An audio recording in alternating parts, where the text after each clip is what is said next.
In our last video, we talked about the power of state, tuning your antenna into different states to increase your capabilities. This video, we're going to talk about a concept very similar, but it's about ego states. Now, within us, we have many different parts of us, almost like sub-personalities that tune us into different states of being. Almost like, let's continue with the radio analogy, when you get into your vehicle, you have favorite stations programmed, and you hit 1 for country and 2 for rock and roll and 3 for classical. Just like that, within us, we have up to 150 different ego states that tune us into different thoughts, emotions, and actions. And because they're different states, all of these different parts of us have different capabilities as well. Now, most of us only go back and forth between a few different states of being, and we're going to get into some examples of that in just a moment. But we all have many different parts of us. Some of us are hidden. Some parts of us need healing. Some parts of us like to hog the limelight. We have all of these different parts, and we're going to talk about the implications for that in this video. It's such an amazing concept, and once I understood it, I saw it everywhere. For example, you have part of you have an ego state that's funny, that has a great sense of humor. You also have an ego state that is very serious. You have an ego state that is shy, that likes to stay home and doesn't like the limelight. You have an ego state probably that's charismatic and that loves attention. And all of these different parts of us work in different ways, and they all have a different job to do. The problem is some of them have jobs that are in conflict, which we'll touch on in just a moment. So sticking with this, the radio analogy, you know when you shift between those ego states, between that funny one and that serious one, that the feeling, the emotions, the hormones in your body are very different, and thus the way you resonate is different. When you're in that funny state and you're laughing, everything appears to be funny because that's what you're resonating with. Remember, you can only pick up that what you're resonating with. So the other parts of what's going on around you, almost you don't even notice. You only notice those funny parts, or they appear funny. But if you shift from funny into serious, that thing that was previously funny doesn't appear to be funny anymore because your antenna changes. So those different parts of us all perceive the world totally different. Now, I'm sure most of you have heard of this idea of an archetype, which is kind of an underlying ego state within all of us. There's a warrior archetype, there's a wizard archetype, a king archetype, a lover archetype. All of these, a queen, to include the ladies, there's all these different archetypes within us, and they're just like, you can think of them as these universal stations that we can all tap into. Last year I did a plant medicine ceremony in California, and in my vision, I tapped into an incredibly powerful warrior state. My whole body was resonating. I felt so empowered. I had so much energy. And from then on, I was able to tap into that ego state part of me, that archetype of the warrior, to experience that, to put myself in there almost on command now because I've trained it, and to experience that powerful resource state. So when I'm in a competition or I'm exercising, be able to tap into that warrior state and increase my intensity has increased my capabilities in many different settings. That's the power of the ego state. I've also, in the last year, I've kind of experienced the idea of the king ego state. I know just intuitively that I tapped into the energy of it, at least briefly, to experience the idea of that humble leader. And again, your thoughts, your actions, all of that will change based on the ego state. But that's how this idea of the archetypes applies to us as well. We all have the ability to tune into different archetypal personality patterns and capabilities within us. And we're probably not going to get too far into this course doing that, but I have another course called Avatar Training that gets into that much deeper.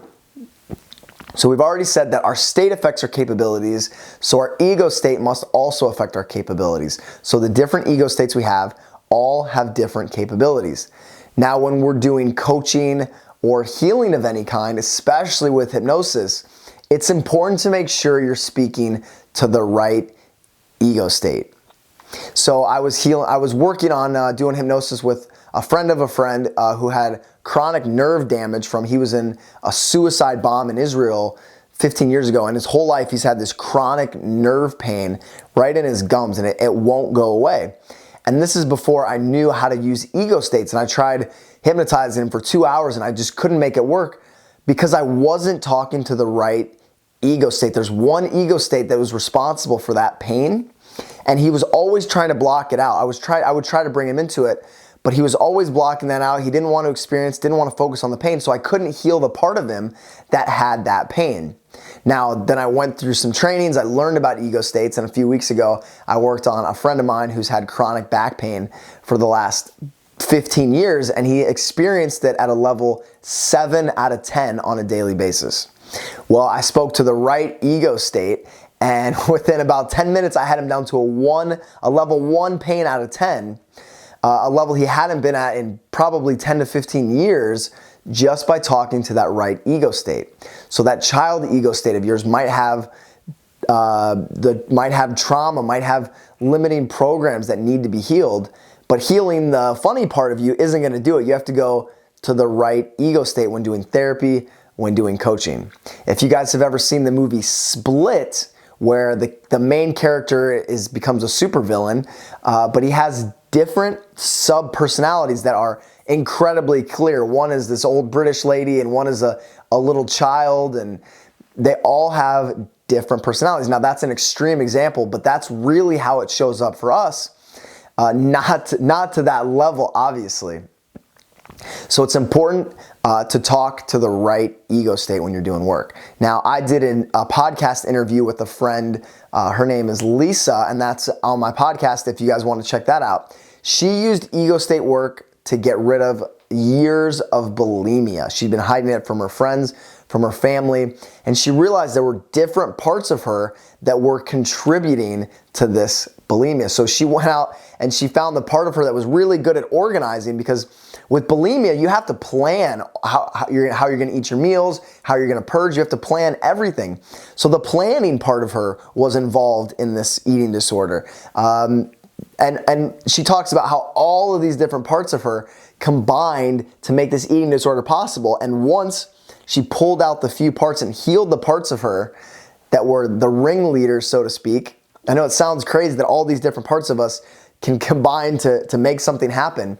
Once she pulled out the ringleaders of this, those parts of her were healed, and the eating disorder just went away, all from doing ego state work.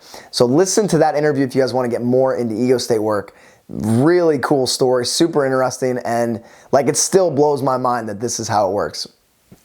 And if you guys ever think about the 7 dwarves, Snow White and the 7 dwarves, I think the dwarves are a metaphor for the different ego states we experience, right? Happy, sleepy, grumpy, all of those different parts of us show up in that way. Now, I believe that probably all, or at least most, self-sabotage is when our ego states are in conflict. For example, part of me really wants to be in a relationship, and part of me wants to be single and travel the world and not have to worry about it. So do you think those two parts of me that conflict shows up in my life? Absolutely. And until I get that resolved, I'm not going to be able to have a happy, steady relationship.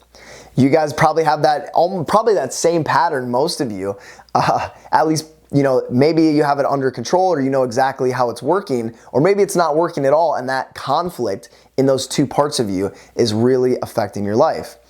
Now, part of you may like to smoke, and part of you really wants to be healthy.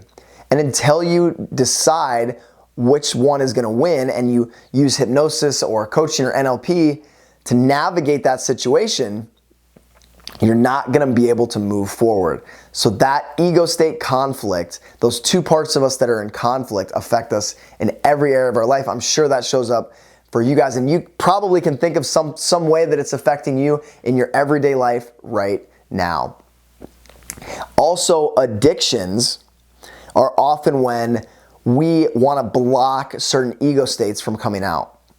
So if we feel like this is all on a subconscious level, right? So if we feel like an ego state is gonna come to the surface, we're gonna get really uneasy and we're gonna wanna have drugs or alcohol to subdue or suppress that painful ego state and get it out of the way so we don't have to deal with it. That's why a lot of people, that's what where a lot of addiction comes from, is the desire to stay in a certain ego state and to avoid certain other ego states that have the pain. Now, if you can heal those ego states and those programs, you can heal that part of you and you can kick the addiction. Another example, last year I was speaking in Montreal. I hadn't done a lot of speaking yet, and I gave a short talk on the night, and the next day I gave an hour-long presentation. And on the night I was nervous, and my ego state that was like uneasy kind of showed up, and I did okay. I got through the talk. I wasn't super pleased with it. And then the next day, I felt myself shift into another ego state, and I absolutely crushed my talk. I was very charismatic, I was playful with the audience, I was spontaneous. And those capabilities, those capabilities changed just with the ego state I was in. So you guys have to be able to train the ego state you want to show up when you want. And if you guys take my avatar training course, we get much deeper into that. Now, the way that we train that is by establishing anchors. For example, when I tap into my warrior state, I put my headphones in and I listen to Native American war drums. And my nervous system is anchored that like Pavlov and his dogs, which we're going to talk about in the next video. My nervous system is anchored to bring out that ego state that's ready for war, that's ready for battle, competition, whatever I need it for. So, all of these different ego states, these different parts of us, it's an incredible, powerful theory to understand, to recognize it in yourself, what ego state you're in, which one you want to be in, see how your antenna shifts resonance with each ego state, how your capabilities shift, understand that you need to heal that right ego state to be able to move forward, to resolve self-sabotage. It's always going to be a conflict in your ego states. The next video, we're going to talk about how to use anchors to call out and to train those ego states. And then the last thought I'm going to leave you with is one of my favorite quotes is, know thyself. But I've taken it and I've changed it to know thyselves. Right? Those ego states are different parts of us. And to know yourself, you really have to know yourselves, all of those ego states and how they interact with each other.